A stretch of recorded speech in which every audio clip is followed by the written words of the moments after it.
সরকারের ধারাবাহিকতা থাকায় উন্নত জীবন পেয়েছে জনগণ, বললেন প্রধানমন্ত্রী। 4 স্থাপনা উদ্বোধন। অর্থ পাচারকারীদের বেশিরভাগ সরকারি কর্মকর্তা, মন্তব্য হাইকোর্টের। 17 ডিসেম্বরের মধ্যে তালিকা দেওয়ার নির্দেশ। গোল্ডেন মনিরকে পুলিশের কাছে হস্তান্তর, মাদক, অস্ত্র ও বিশেষ ক্ষমতা আইনে 3টি মামলা। অধিকাংশ মাদকাসক্তি নিরাময় কেন্দ্র ও মানসিক হাসপাতাল মানছে না শর্ত, প্রশ্ন উঠেছে চিকিৎসা পদ্ধতি নিয়েও।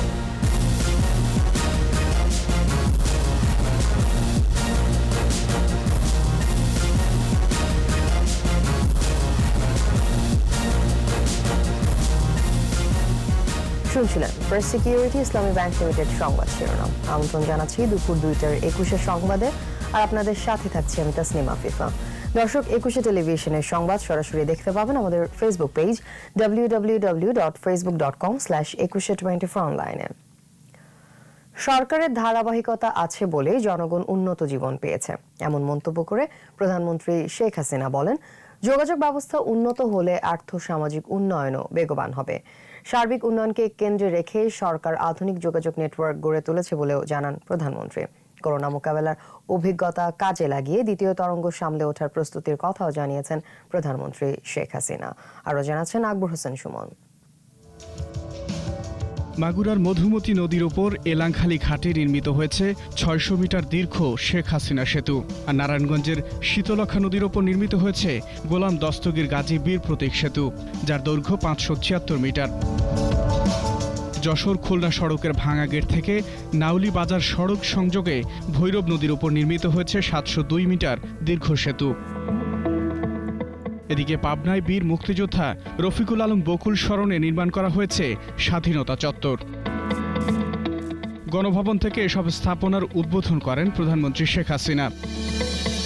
বক্তব্যে তুলে ধরেন যোগাযোগ নেটওয়ার্ক নিয়ে তার সরকারের পরিকল্পনার কথা।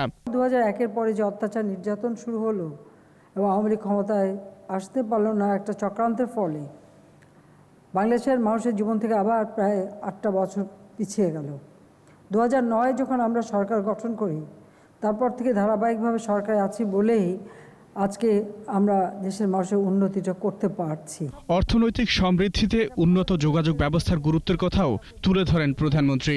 আমরা মনে করি যে যোগাযোগ ব্যবস্থার উন্নয়ন, বিদ্যুৎ এবং মানুষের যে উৎপাদিত পণ্য বাজারজাত করার সুযোগ এবং যাতে পণ্য উৎপাদন হয় তার ব্যবস্থা করা, বিনিয়োগ যাতে বাইরের থেকে আসে সেই ব্যবস্থা করা, অর্থনীতি চাকাটা সবসময় যেন সচল থাকে, সেই বিষয়ভাবে এসব দিকে নজর দিয়েই কিন্তু আমরা পরিকল্পনা করেছি।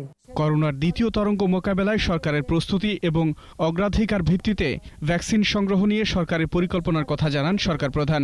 নিজেকে সুরক্ষিত রাখা এবং অপরকে সুরক্ষিত করা, এই দায়িত্বটা সকলকে পালন করতে হবে এবং আমরা এটা করতে পারবো বলে আমি দৃঢ়ভাবে বিশ্বাস করি। তাছাড়া যে ভ্যাকসিনটা আবিষ্কার হচ্ছে সেটা ইতিমধ্যে ক্রয় করবার জন্য আমরা আগাম টাকা পয়সা দিয়ে আমরা কিন্তু সেটা বুক করে রেখে দিয়েছি। কাজে সেদিক থেকে দেশের মানুষের চিন্তার কিছু নেই।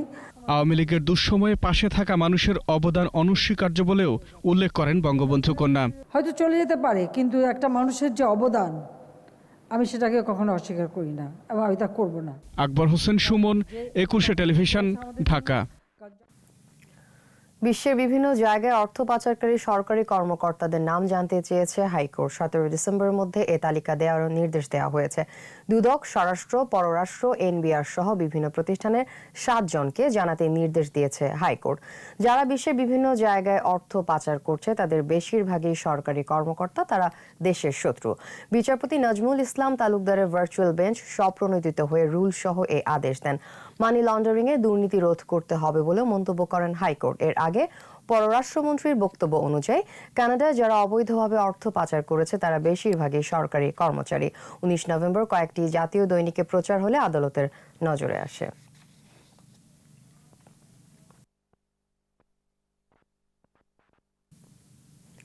রাজধানীতে র্যাবের অভিযানে মাদক, অস্ত্র ও কোটি টাকা সহ গ্রেফতার গোল্ডেন মনিরের বিরুদ্ধে 3টি মামলা হয়েছে। মনিরকে হস্তান্তর করার পাশাপাশি র্যাবের পক্ষ থেকে বাড্ডা থানায় মামলা দায়ের করা হয়। মাদক, অস্ত্র ও বিশেষ ক্ষমতা আইনে 3টি মামলা হয়েছে তার বিরুদ্ধে। তাকে আদালতে তুলে প্রতি মামলায় 7 দিন করে রিমান্ড চাইবে পুলিশ। শুক্রবার মধ্যরাত থেকে শনিবার সকাল পর্যন্ত মেরুল বাড্ডায় মনিরের বাসায় অভিযান চালায় র্যাব 3। সে সময় নগদ 1,09,00,000 টাকা, 8 কেজি স্বর্ণ, অস্ত্র ও মাদক জব্দ করা হয়।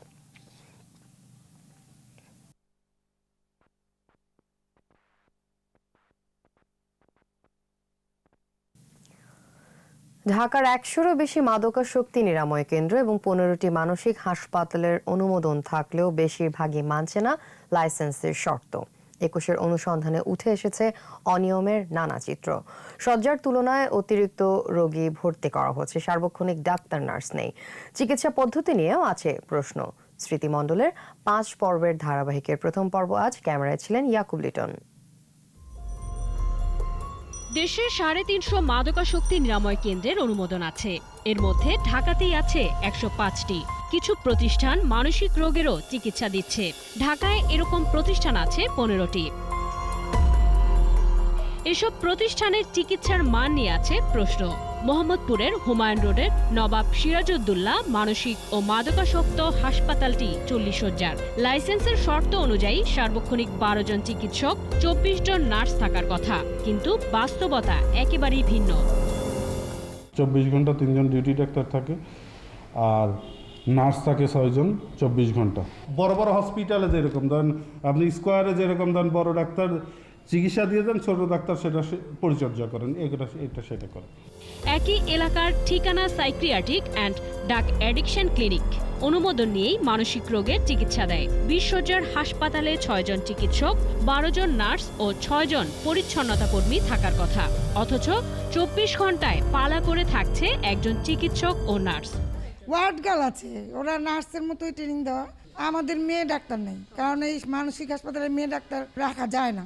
আমাদের এখন বিশেষত মেয়েরাই বেশি, একটা মাত্র ছেলে রুগী আছে। আমি দেখি ডিউটি ডাক্তার দেখে। আপনি কি ডাক্তার? না। কেরানীগঞ্জের বসিলার মাদক নিরাময় কেন্দ্র জীবনের আলো। 21-এর ক্যামেরা দেখেই বন্ধ করে দেয়া হয় মূল গেট। কিছুক্ষণ অপেক্ষার পর ভেতরে যাওয়ার সুযোগ মেলে।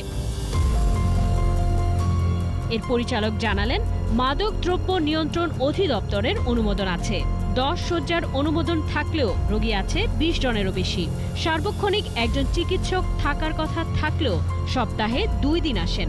এখানে কোনো নার্সও নেই। সার্বক্ষণিকই থাকে 2 দিন। আর বাকি 5 দিন?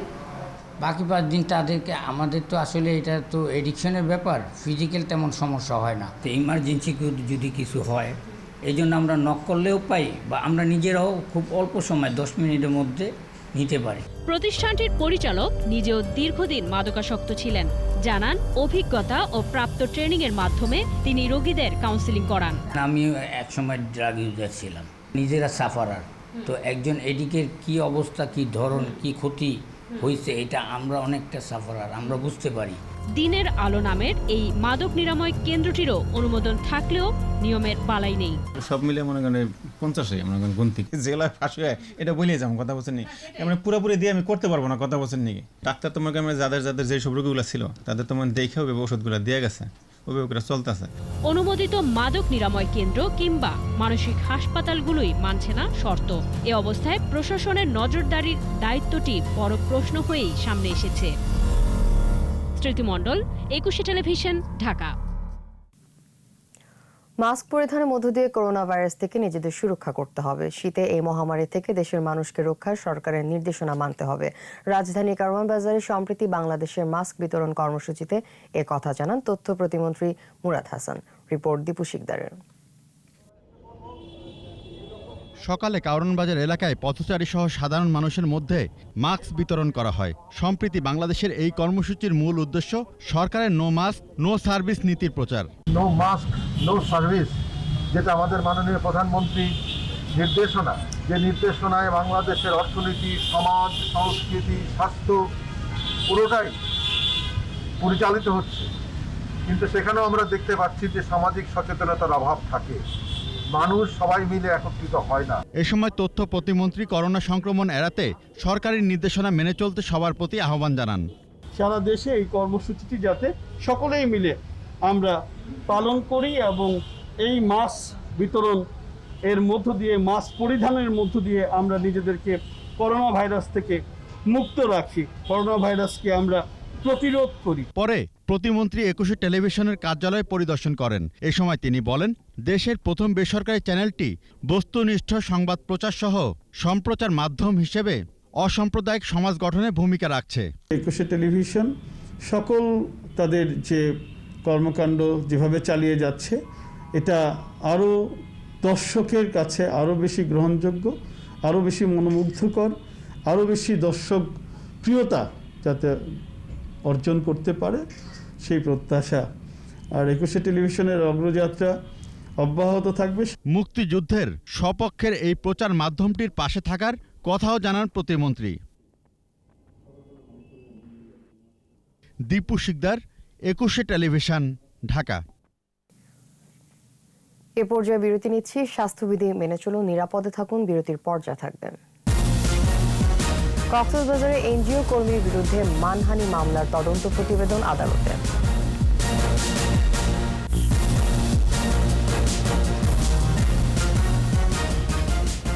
আপনারা দেখছেন দুপুর ২টার ২১ সংবাদ।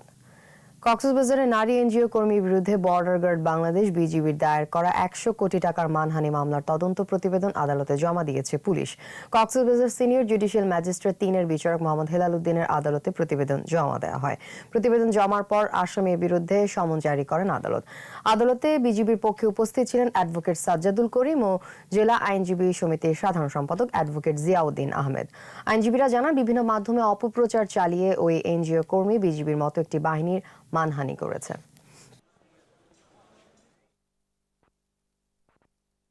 এই মহিলার পক্ষে স্যার আজকে তদন্ত রিপোর্ট এসেছেন। সেই মামলায় মহিলার বিপক্ষে বিজিবির পক্ষে টেকনাফ থানার এই তদন্ত প্রতিবেদন প্রকাশ দিয়েছেন। সেখানে এই মহিলার বিরুদ্ধে মানহানির দ্বারা অর্থাৎ ৫০০ দ্বারা অকাট্যভাবে প্রমাণিত হয়েছে। এখন এই মহিলার তার বিরুদ্ধে আদালত যেহেতু মানহানির মামলা, তার বিরুদ্ধে যথারীতিভাবে সমন ইস্যু করেছেন। রাজধানী ঢাকায় ব্যাচেলরদের মাথা গোঁজার জায়গার বড়ই অভাব। বাসা ভাড়া পাওয়া থেকে শুরু করে খাওয়া দাওয়া নিয়ে অসুবিধায় পড়তে হয়নি এমন কাউকে খুঁজে পাওয়া যাবে না। মেস নামের যে জায়গায় ব্যাচেলররা থাকেন তাকে আর যাই হোক বাসস্থান বলা কঠিন। ব্যাচেলরদের এই সমস্যা সমাধানে এগিয়ে এসেছে সুপার হোম, যেখানে আছে থাকার জন্য আধুনিক সব সুযোগ সুবিধা। আরও জানাচ্ছেন জসিম জুয়েল। এই শহরে আপনি একজন ব্যাচেলর, বাসা ভাড়া পাওয়া নিয়ে আপনার কোনো চিন্তা নেই, মানতে হচ্ছে না বাড়িওয়ালার কঠোর নিয়ম, নেই কাপড় ধোয়ার ঝামেলা, সময় মতো পেয়ে যাচ্ছেন গরম গরম খাবার, কিংবা থাকার জায়গাটাও শীতাতপ নিয়ন্ত্রিত। স্বপ্নই মনে হতে পারে, তবে ব্যাচেলরদের জন্য এসব সুযোগ সুবিধা নিয়ে এসেছে চীনা প্রতিষ্ঠান ইউএস ইন্টারন্যাশনালের সুপার হোম। বাসিন্দারা সুপার হোমের এমন আয়োজনে সন্তুষ্ট। শর্ট স্টে অথবা লং স্টে যেটাই হোক, থাকার জন্য সুন্দর পরিবেশ। মান্থলি প্যাকেজে আছি এবং এখানে থেকে আমার বেশ ভালো লাগছে, বিকজ এটা ওয়েল ডেকোরেটেড। সুপার হোস্টেলের সবচেয়ে বড় ব্যাপার যেটা হচ্ছে যে অ্যামিনিটিস আর ফ্যাসিলিটিসগুলো ওনারা আমাদেরকে দিচ্ছেন, মানে এটা আমাদের জন্য অনেক বেশি কনভেনিয়েন্ট আর কি।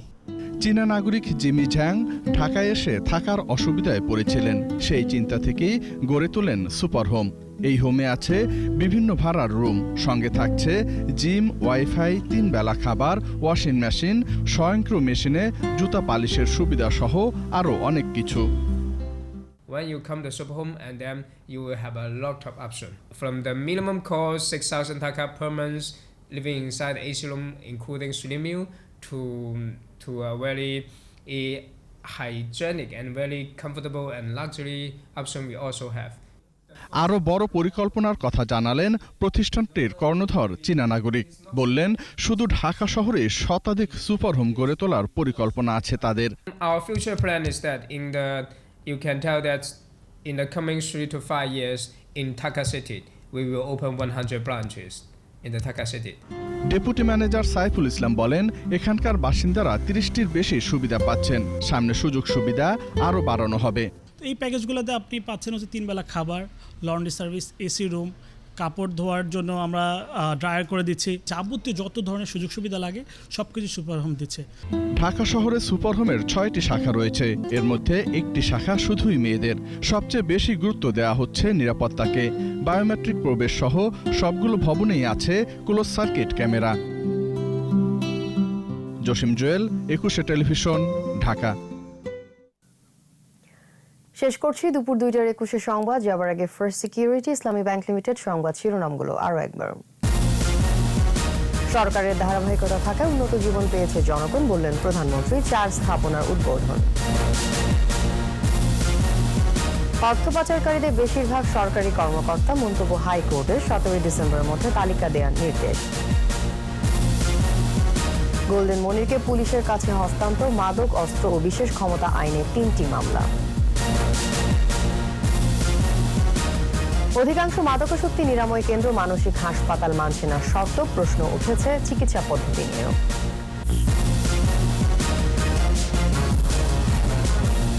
সর্বশেষ খবর জানতে ডায়াল করুন 2021 নম্বরে, আর ভিজিট করুন 21-tv.com এর ওয়েবসাইটে।